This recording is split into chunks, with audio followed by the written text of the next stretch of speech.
Hi, so just a quick video to talk through this. So say for example, I have a constant sum question somewhere in my survey with male, female split in it. And say for example, I want to show the percentage of male and female on the next page of the survey. I'd need to first make sure that this is the last question contained within this block, because we're going to sort out or use a math operation in between two blocks to figure out the percentage and then pipe that into the following block. So for example, if I just add a block, add a new question and just say percentage split, for example, and then say male equals and female. Obviously, this would be much nicer if you did it, but this is just an example. So then what we would do is we click into survey flow. We click on add new element here, and we would use embedded data. We would then move this into the block, or into directly after the block that asks your constant sum question, and just before the block we want to pipe it into. So maybe, for example, we'll call this one just male. Then we would go ahead and set a value now. We would use this little blue box to get to our pipe text, and we would use survey question.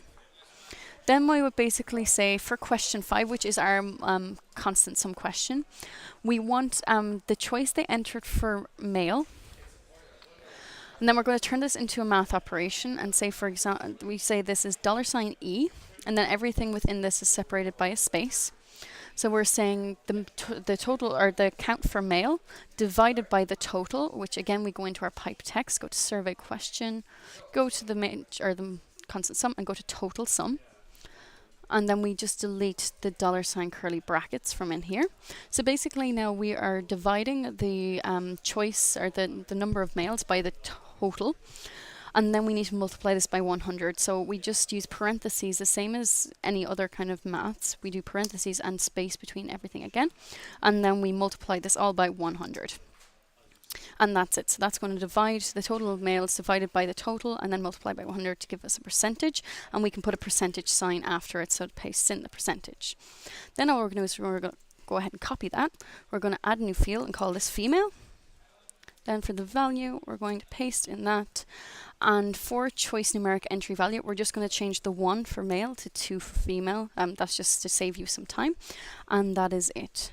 So now if we go to save value, or save flow, now obviously if you're not confident doing that, if this doesn't work, you're better off just going back in and getting the pipe text for the female count to make sure that that's all correct.